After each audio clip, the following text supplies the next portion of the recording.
그날 저는 단지 한복을 입었다는 이유로 공항 한복판에서 모욕을 당했습니다. 수많은 사람들 앞에서 보안 요원은 저를 범죄자처럼 대했죠. 하지만 30분 뒤 그 공항은 조용해졌고 모두가 저를 바라봤습니다. 그리고 그날 저는 한복 한 벌로 한국의 품격을 지켰습니다. 그날 아침 저는 거울 앞에서 한참을 서 있었습니다. 개량 한복의 저고리 끝단을 매만지며 이 선택이 과연 옳은 것일까 고민했죠. 루미에르 코리아 국제 브랜드 총괄이사로서 5천만 달러 규모의 계약을 위해 뉴욕으로 떠나는 길이었는데 평범한 정장 대신 한복을 선택한 이유는 분명했습니다. 이번 계약은 단순한 사업이 아니라 한국의 전통 문화와 첨단 기술을 융합한 브랜드를 세계에 알리는 중요한 기회였거든요. 한복을 입고 집을 나서며 마음속으로 다짐했어요. 오늘 저의 모습이 곧 우리나라를 대표하는 거라고 말이죠. 택시 기사님도 정말 아름다운 옷이네요라며 칭찬해 주셨고, 인천공항에서도 여러 사람들이 관심을 보여주었습니다. 이런 반응들을 보며 한복을 선택한 것이 틀리지 않았다는 확신이 들었어요. 공항 라운지에서 마지막 서류를 점검하며 마음을 다잡았습니다. 32년을 살아오면서 이렇게 떨린 적이 있었나 싶을 정도로 심장이 빨리 뛰고 있었어요. 하지만 동시에 기대감도 컸습니다. 저 자신뿐만 아니라 회사, 나아가 우리나라를 대표한다는 책임감이 어깨를 무겁게 눌렀지만 그만큼 해낼 수 있다는 자신감도 있었거든요. 비행기 안에서도 승무원들과 승객들의 반응은 긍정적이었습니다. 한 승무원은 한국 전통 의상이 정말 우아하네요라며 미소를 지어주었고, 옆자리에 앉은 외국인 승객은 한복의 역사에 대해 궁금해했어요.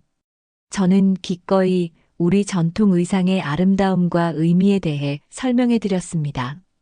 애틀랜타를 경유해 JFK 공항에 도착했을 때는 이미 오후 3시가 넘어 있었습니다. 장시간 비행에도 불구하고 한복은 여전히 단정했고 몇몇 승무원들이 아름답다며 칭찬해 주기도 했어요. 입국 심사를 마치고 수함을 찾는 곳으로 향하는 발걸음이 한결 가벼웠습니다. 내일 있을 계약 미팅을 생각하니 벌써부터 성공적인 결과가 그려지는 것 같았거든요. 수화물 컨베이어 벨트 앞에서 기다리는 동안 주변 외국인들의 시선을 느꼈습니다. 처음엔 약간 어색했지만 한중년 여성이 다가와 정말 아름다운 옷이네요라며 엄지를 치켜 세워주자 마음이 한결 편해졌어요. 또 다른 여행객은 사진을 같이 찍어달라고 부탁하기도 했습니다. 이런 반응들을 보며 한복을 입고 온 선택이 틀리지 않았다는 확신이 들었죠. 우리 전통 의상의 아름다움을 직접 보여드릴 수 있어서 뿌듯하기까지 했습니다. 하지만 그 순간까지만 해도 앞으로 펼쳐질 상황에 대해선 전혀 예상하지 못했습니다. 수화물을 찾아 출구로 향하던 중 한 명의 공항 보안 요원이 저를 향해 다가왔습니다. 키가 크고 건장한 체격의 중년 남성이었는데 가슴에 달린 명찰에는 브레넌이라고 적혀 있었어요. 처음엔 단순한 일상적인 검문인 줄 알았습니다. 이런 일은 국제공항에서 흔히 있는 일이니까요. 실례합니다. 잠깐만요. 브레넌 요원이 저를 불러 세웠습니다. 목소리에는 이미 의심의 기색이 역력했어요.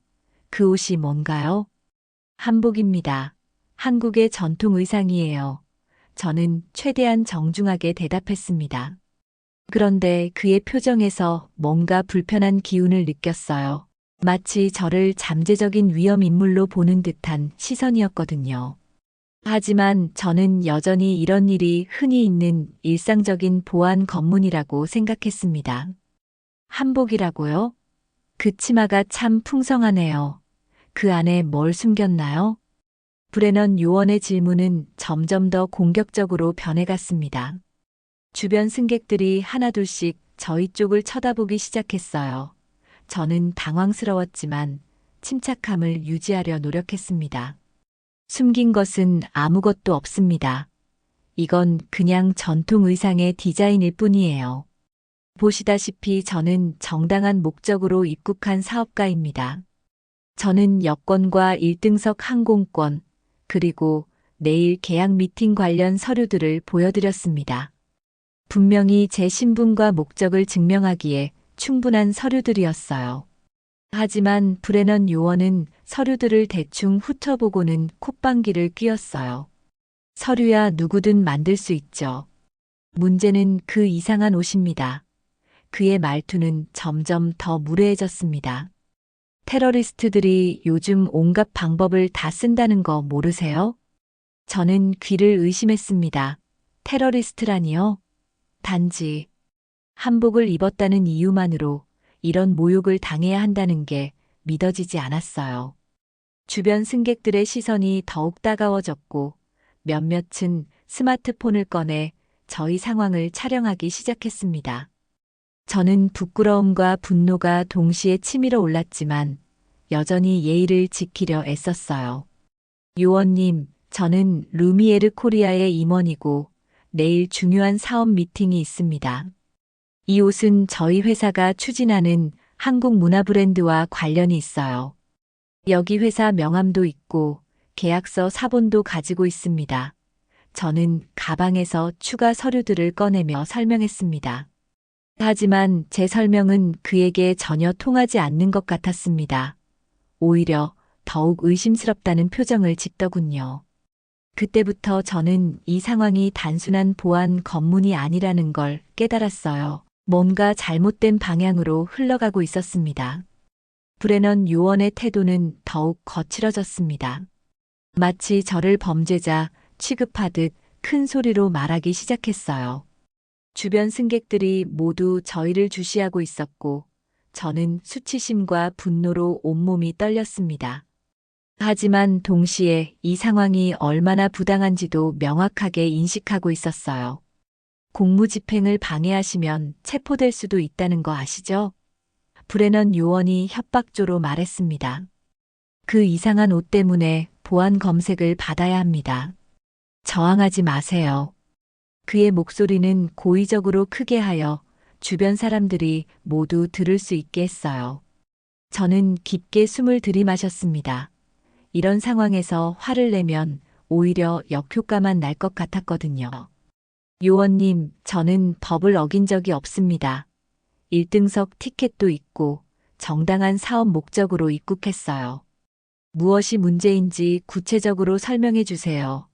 제가 어떤 규정을 위반했는지도 알려주시기 바랍니다. 하지만 그는 제 말을 듣지 않았습니다. 오히려 더욱 거만한 태도로 나왔어요. 돈 있다고 교양 있는 건 아니죠. 이런 이상한 옷 입고 다니면서 뭔가 숨기고 있는 게 뻔하잖아요. 요즘 테러리스트들이 얼마나 교묘한지 모르세요? 그 순간 저는 정말 화가 치밀어 올랐습니다. 하지만 동시에 슬프기도 했어요. 제가 그토록 자랑스러워하는 우리 전통 의상이 이상한 옷이라고 불리는 게 견딜 수 없었거든요. 더군다나 이런 모욕을 공개적으로 당하고 있다는 사실이 더욱 괴로웠습니다. 한복은 이상한 옷이 아닙니다. 수백 년 된 우리나라 전통 의상이에요. 한국에서는 결혼식이나 명절 같은 중요한 날에 입는 격식이 있는 옷입니다. 저는 목소리를 가다듬으며 설명했습니다. 요원님이 그런 식으로 말씀하시는 건 문화적 편견입니다. 편견이라고요? 브레넌 요원이 비웃었습니다. 테러 위험 때문에 검사하는 건데 편견이라니요. 그 서류 가방도 열어보세요. 뭐가 들어있는지 확인해야겠어요. 저는 단호하게 고개를 저었습니다. 정당한 사유 없이 개인 소지품을 검사할 권리는 없습니다. 영장도 없이 함부로 개인 물품을 뒤질 수는 없어요. 변호사와 상의하겠습니다. 그러자 브레넌 요원의 얼굴이 붉어졌습니다. 변호사요? 누구 불러도 소용없어요. 여기서는 제가 법이거든요. 국토보안부 규정에 따라 수상한 사람은 누구든 검사할 수 있습니다. 주변에서 촬영하는 사람들이 점점 늘어났고 저는 이 상황이 곧 큰 문제가 될 수 있다는 걸 직감했습니다. 하지만 동시에 이런 부당한 대우에 맞서 싸워야 한다는 생각도 들었어요. 제가 여기서 굴복하면 앞으로도 이런 일이 반복될 테니까요. 저는 스마트폰을 꺼내 아버지께 전화를 걸기 시작했습니다. 이제는 전문적인 도움이 필요한 상황이라고 판단했거든요. 아버지, 저 지금 JFK 공항에서 곤란한 상황에 처했어요. 전화를 받자마자 저는 최대한 침착하게 상황을 설명했습니다. 브레넌 요원은 제가 전화하는 모습을 보며 코웃음을 쳤어요. 마치 누구를 불러도 소용없다는 듯이 말이죠. 한복을 입었다는 이유로 테러리스트 취급을 받고 있어요. 보안 요원이 제 가방을 강제로 열어보려고 하고 온갖 모욕적인 말을 하고 있습니다. 저는 목소리를 낮추며 구체적인 상황을 전달했어요. 주변에 사람들이 많았지만 아버지께는 정확한 정보를 드려야 했거든요. 아버지 이병준 이사장의 목소리는 단호했습니다. 서윤아, 절대 굴복하지 마라. 내가 지금 맨해튼에서 출발한다. 20분 안에 도착할 테니까 버텨라. 그리고 절대 가방 열어주지 말고 아무것도 서명하지 마라.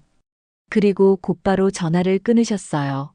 아버지의 목소리에서 분노를 느꼈지만 동시에 든든함도 느꼈습니다. 이어서 회사 법무팀 변호사에게도 연락을 취했어요.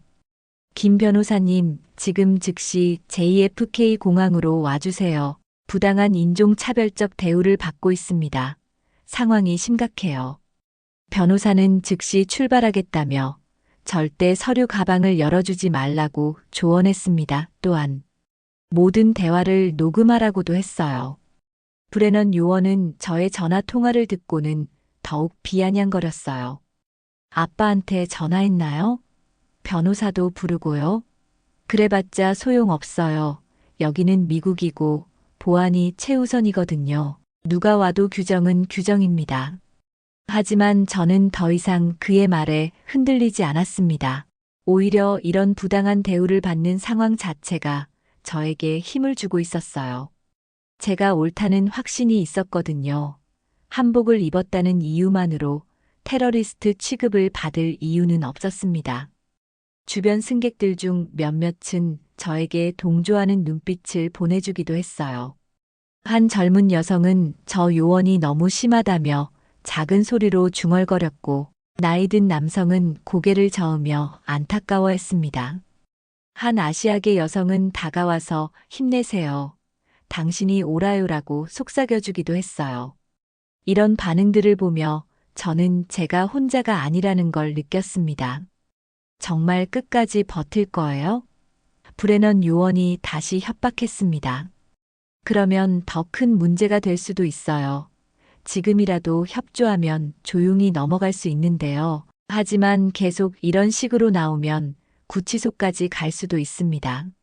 저는 단호하게 대답했습니다. 저는 아무 잘못이 없습니다. 정당한 절차 없이는 협조할 수 없어요. 제가 어떤 법을 위반했는지 구체적으로 말씀해 주세요. 그러자 그는 무전기를 꺼내 누군가에게 연락을 취하기 시작했어요. 아마도 추가 지원을 요청하는 것 같았습니다. 시간이 흘러갈수록 긴장감은 더욱 고조되었습니다. 하지만 동시에 저는 곧 상황이 바뀔 것이라는 예감도 들었어요. 약속했던 20분이 지나자 공항 내부 분위기가 미묘하게 바뀌기 시작했습니다. 저 멀리서 정장을 입은 사람들이 빠른 걸음으로 이쪽을 향해 오고 있었어요. 맨 앞에는 익숙한 실루엣이 보였습니다. 아버지였어요. 그 뒤로는 고급 정장을 입은 변호사들과 공항 관계자로 보이는 사람들이 따라오고 있었습니다. 브레넌 요원은 여전히 거만한 태도를 유지하고 있었습니다. 누가 와도 마찬가지예요. 보안 규정은 누구도 어길 수 없거든요. 대통령이 와도 소용없어요. 하지만 그의 목소리에서는 처음으로 약간의 불안감이 느껴졌어요. 아마도 상황이 자신이 예상했던 것보다 커지고 있다는 걸 직감한 것 같았습니다. 공항 관리 사무소에서도 사람들이 나오기 시작했어요. 고위 관리자로 보이는 중년 남성이 브레넌 요원에게 다가와 무언가를 속삭였습니다. 그러자 브레넌 요원의 얼굴색이 조금씩 변하기 시작했어요. 처음으로 당황하는 기색을 보였습니다. 저는 안도감과 함께 약간의 떨림을 느꼈습니다. 드디어 이 부당한 상황이 끝날 것 같았거든요. 하지만 동시에 걱정도 됐어요. 이런 큰 소동이 벌어진 것 때문에 내일 계약에 지장이 있을까 봐서 말이죠. 그래도 지금 상황에서는 어쩔 수 없었습니다. 저기 오는 분들이 누구죠? 브레넌 요원이 조금 당황한 듯 물었습니다. 이미 그의 거만한 태도는 많이 누그러져 있었어요. 무전기로 누군가와 급하게 대화를 나누는 모습도 보였습니다. 제 아버지와 변호사들입니다. 저는 차분하게 대답했습니다. 그리고 아마도 기자들도 함께 올 것 같네요. 이런 부당한 대우는 반드시 알려져야 하니까요. 공항에서 이런 일이 벌어진다는 것 자체가 문제거든요. 실제로 멀리서 카메라를 든 사람들도 보였습니다. 아버지께서 이미 언론에 연락을 취하신 것 같았어요. 이 상황이 단순한 개인적인 문제가 아니라 사회적 이슈가 될 수 있다는 걸 아셨던 거죠. 한국 기업인이 미국 공항에서 차별 대우를 받았다는 것은 분명 뉴스가 될 만한 사건이었습니다. 주변 승객들도 상황의 심각성을 깨닫기 시작했습니다. 처음에는 단순한 보안 검색인 줄 알았던 사람들도 이제는 무언가 잘못되었다는 걸 눈치채고 있었어요. 몇몇은 여전히 스마트폰으로 촬영을 계속했고 이 영상들이 곧 소셜미디어에 퍼질 것 같았습니다. 브레넌 요원은 무전기로 누군가와 급하게 대화를 나누고 있었어요. 상황이 좀 복잡해졌습니다. 언론도 오고 있고 그의 표정에서는 이제 확실히 초조함이 드러나고 있었거든요. 처음에 보였던 오만함은 온데간데 없었습니다. 저는 깊게 숨을 들이마셨습니다. 곧 모든 것이 밝혀질 테니까요. 그리고 이 경험이 저에게만 국한되지 않고 더 많은 사람들에게 도움이 되기를 바랐어요. 아버지가 도착했을 때 공항 로비의 분위기는 완전히 바뀌었습니다.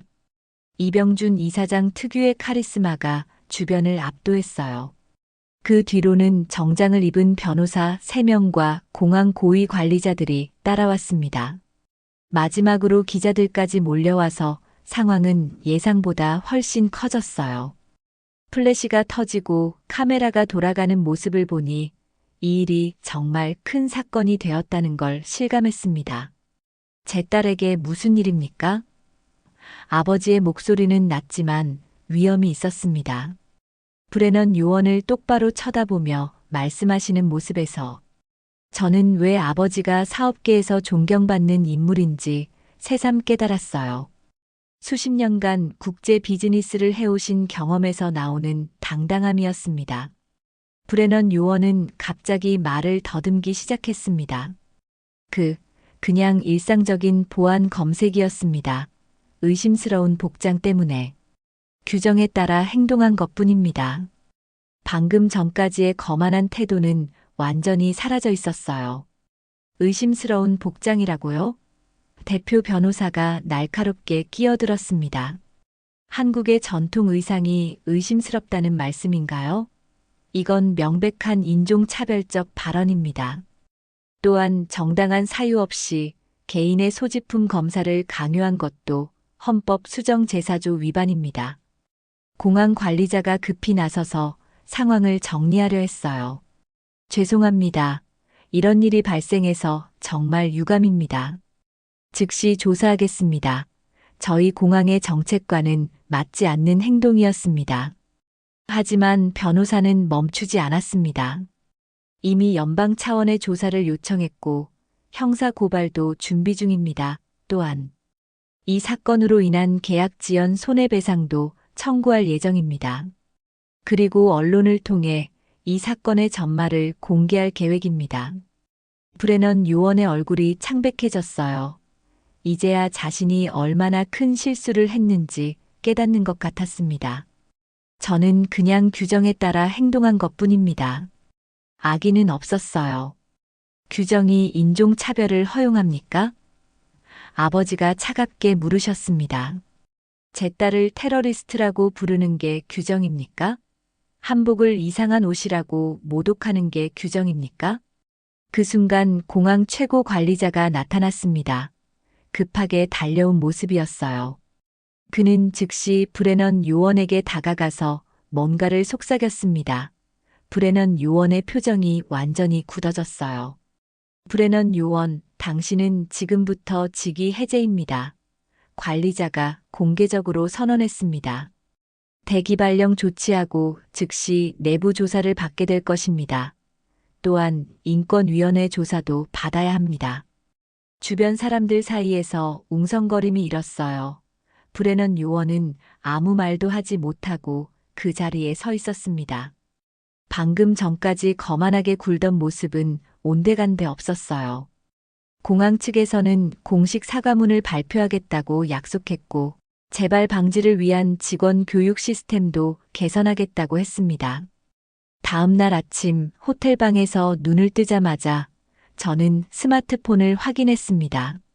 밤사이 이 사건이 엄청난 속도로 퍼져나간 것을 보고 깜짝 놀랐어요.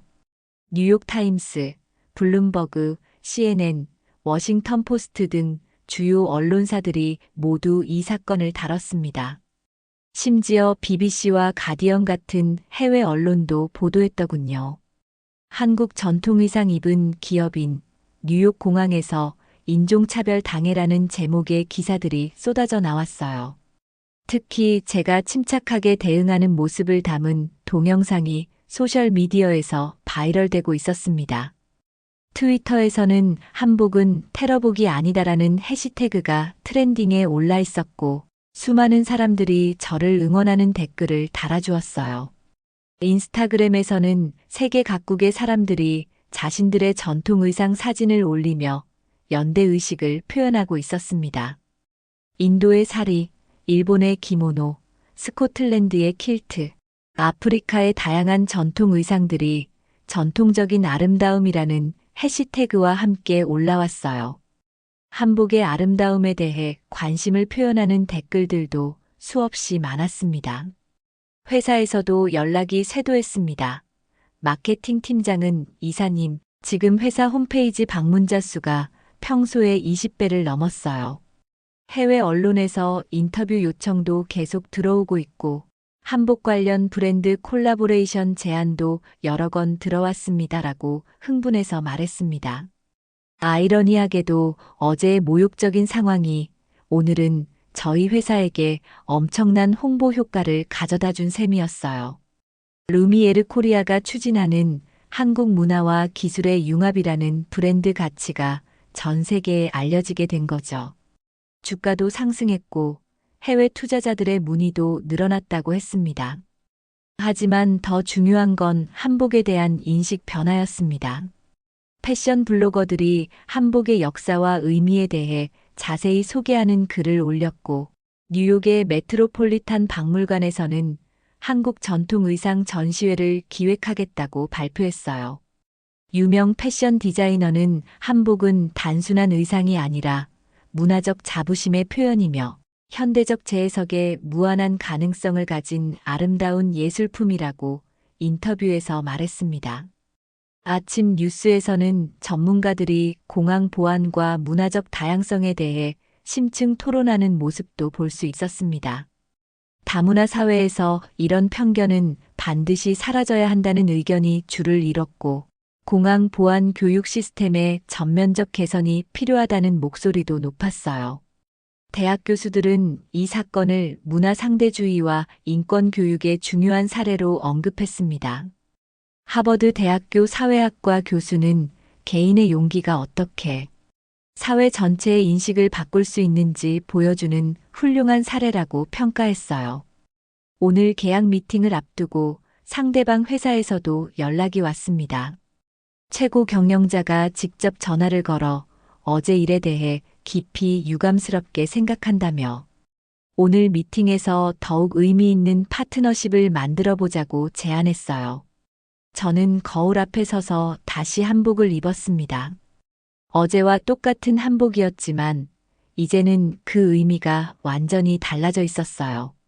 계약 장소인 맨해튼 중심가 고층 빌딩에 도착했을 때 로비에는 이미 기자들이 몰려 있었습니다. 어제의 사건 때문에 이 계약 자체가 큰 관심을 받게 된 거예요.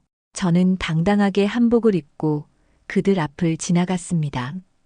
플래시가 터지고 질문들이 쏟아졌지만 저는 미소만 지으며 엘리베이터로 향했어요.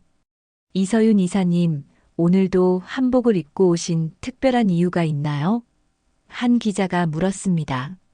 저는 잠시 걸음을 멈추고 대답했어요. 한복은 제 정체성입니다. 어제도 오늘도 내일도 마찬가지죠.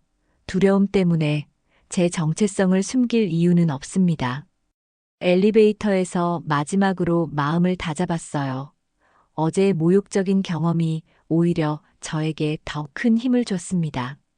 우리 문화를 지키고 알리겠다는 사명감이 더욱 강해졌거든요.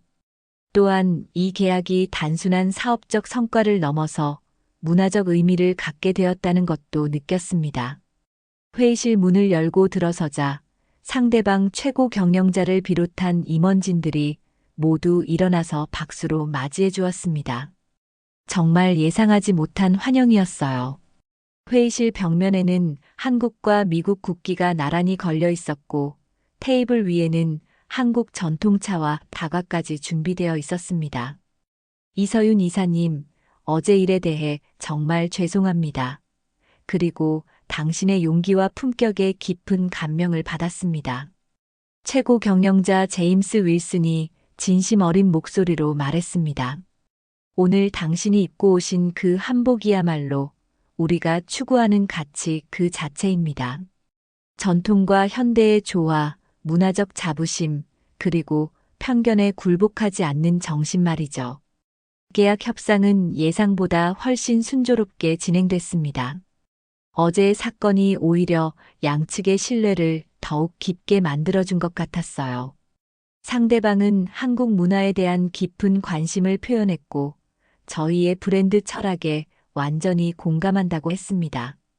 특히 문화적 다양성을 존중하고 보호하는 것이 글로벌 기업의 책무라는 점에 강하게 동의했어요. 이번 파트너십을 통해 진정한 문화 융합을 보여드리겠습니다. 제가 프레젠테이션을 마무리하며 말했습니다.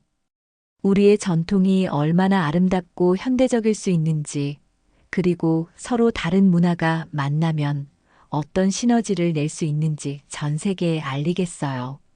드디어 계약서에 서명하는 순간이 왔습니다.